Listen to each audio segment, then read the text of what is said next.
पुढची बातमी 2 वर्षांपूर्वी भाजपच्या प्रवक्त्या राहिलेल्या आरती साठे यांची मुंबई उच्च न्यायालयामध्ये न्यायाधीश पदावर नेमणूक करण्यात आली आहे। सर्वोच्च न्यायालयातील कॉलेजियमने 28 जुलै रोजी घेतलेल्या आणि मंजूर केलेल्या प्रस्तावानुसार मुंबई उच्च न्यायालयामध्ये 3 नवीन न्यायाधीशांची नेमणूक करण्यात आली आहे। त्यामध्ये भाजप प्रवक्त्या राहिलेल्या आरती साठे यांचंही नाव आल्यामुळे राजकीय वर्तुळामध्ये अनेकांच्या भुवया उंचावल्यात।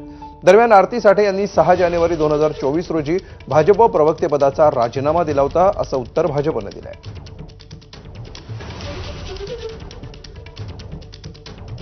तर आरती साठेंच्या नियुक्तीवर मवियाच्या नेत्यांनी काय प्रतिक्रिया दिल्यात पाहूया। भारतीय न्याय व्यवस्थेचे दशावतार आणि भारतीय न्याय व्यवस्थेचं दुर्दैव याला म्हणतात।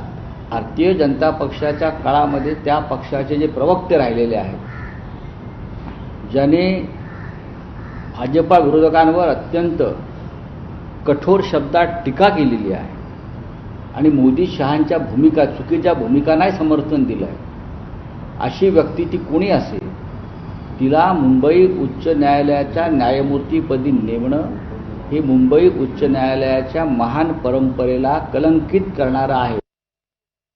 की अशा राजकीय प्रेरित विचाराच्या राजकीय व्यक्तींना आपण न्याय व्यवस्थेमध्ये आणू नये, त्यांची नियुक्ती करू नये आणि न्याय व्यवस्थेचा विश्वास हा कायम राहावा, तो डळमळू नये, तो विश्वास वाढावा, वृद्धिंगत व्हावा।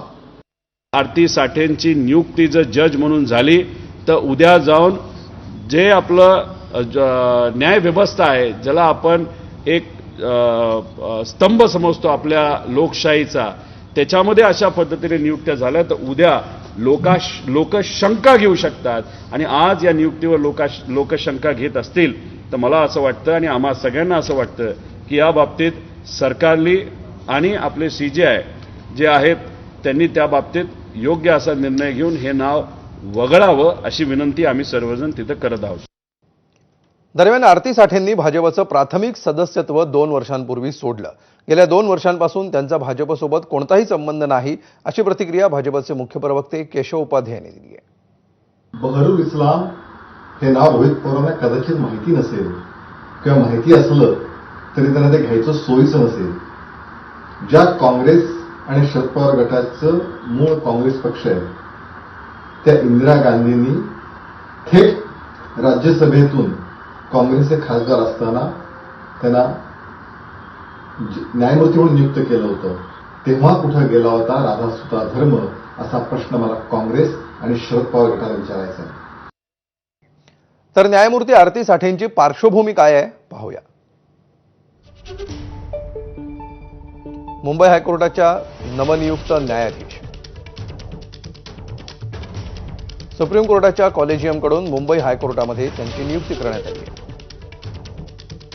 फेब्रुवारी 2023 मध्ये महाराष्ट्र भाजपच्या प्रवक्तेपदी त्यांची नियुक्ती झाली।